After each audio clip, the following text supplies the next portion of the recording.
Hello अस्सलाम वालेकुम everyone. हजुरहरूलाई मेरो युट्युब च्यानल 3D प्लस डिजाइनमा स्वागत छ।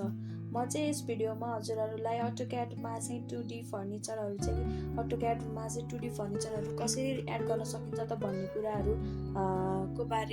कुराहरू देखाउन गइरहेको छु। हामीले अघिल्लो भिडियोमा बनाएको सिम्पल रेसिडेन्स प्लानमा चाहिँ हामीले इन्टेरियर 2D फर्निचर लेआउट कसरी गर्न सक्छौँ र कसरी बनाउन सक्छौँ भन्ने कुराहरू देखाउन गइरहेको छु। फर्स्टमा चाहिँ हामी क्याड खोलौँ।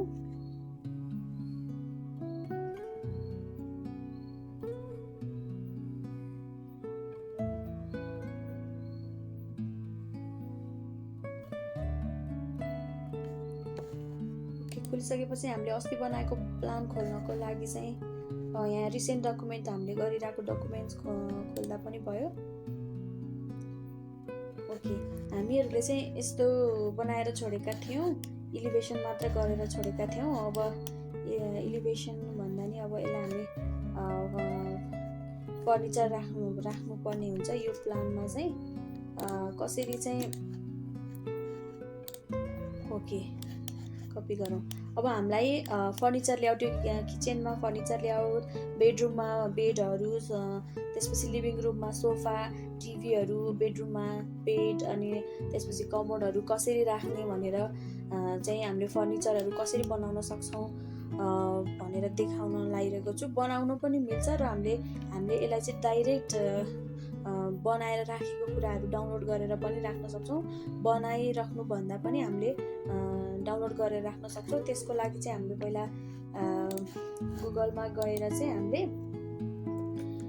फ्री क्याड ब्लग्स भनेर सर्च गर्ने। सर्च गरिसकेपछि चाहिँ हाम्रो यहाँ क्याड फाइलहरू आउँछ। त्यसमा चाहिँ हामीले अब कस्तो किसिमको ब्लगहरू चाहिरहेको, हामीलाई त्यहाँ कारहरू हो कि भेजिटेसन हो कि बाथरुमको फर्निचर, यिनीहरू हामीले कस्तो कुन चाहिँ गर्ने हो। हामीले अस्ति इलिभेसन बनाउँदाखेरि पनि आफैले बनाएका थियौँ, तर हामीले योबाट डाउनलोड गरेर लगेको भए पनि हामीलाई इजी हुन्थ्यो, छिटो हुन्थ्यो। अब हामी फर्स्टमा चाहिँ इन्टेरियर डिजाइन गर्न लागिरहेको हो, त्यही भएर हामी फर्निचरतिर जाउँ। फर्निचरको लागि पनि हामीले अब बेड अनि बेड फ्रन्ट अनि यिनीहरू हामीलाई आफूलाई चाहिए अनुसारको हामीले डाउनलोड गर्न सक्छौँ। हामी पहिला बेडरुमको गर्नको लागि चाहिँ हामीले अब मानौँ हामीलाई बेडरुमको चाहिएको छ या लिभिङ रुमको चाहिएको छ भने सोफाहरू अनि टेबलहरू, चेयर, अनि त्यसपछि आएर किचनको अनि डाइनिङ टेबलहरू, यसरी हामीले आफूलाई चुज गरेर पनि डाउनलोड गर्न सक्छौँ। म चाहिँ बेडको लागि गर्न लागेको छु भने बेड यसमा क्लिक गर्ने। क्लिक गरिसकेपछि चाहिँ हामीले यहाँ तल डाउनलोड क्याड ब्लक भन्ने हुन्छ। ओके, यस्तो किसिमको हामीले जिप फाइल आउँछ। यो जिप फाइल चाहिँ हाम्रो डाउनलोडमा हुन्छ। डाउनलोडमा भइसकेपछि यसलाई हामीले एक्सट्र्याक्ट गर्ने। ओके, अनि यसलाई ओपन गर्ने।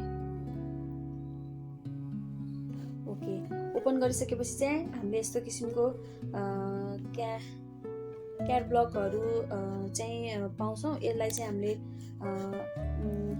आफूलाई चाहिने, अब मानौँ हाम्रो डबल बेड राख्ने हो कि सिङ्गल बेड राख्ने हो कि त्यसै अनुसार हामीलाई यो चाहिँ बेडहरू बस्दै भयो।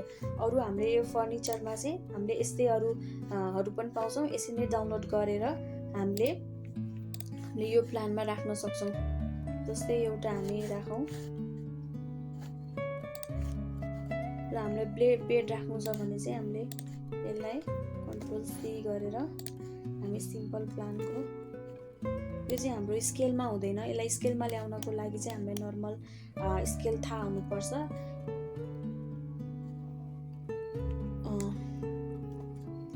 ओके, हामीले यो ब्लकमा छ, यसलाई हामीले स्केल गरेर SC इन्टर गरेर यसलाई हामीले सानो बनाउन पनि सक्छौँ।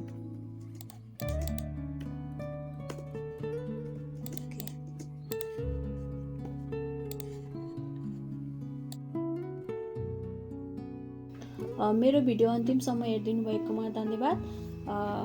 मेरो युट्युब च्यानललाई सब्सक्राइब गरिदिनु होला र के कस्तो भिडियोहरू हेर्न चाहनुहुन्छ मेरो कमेन्ट बक्समा कमेन्ट गरिदिनु होला। धन्यवाद।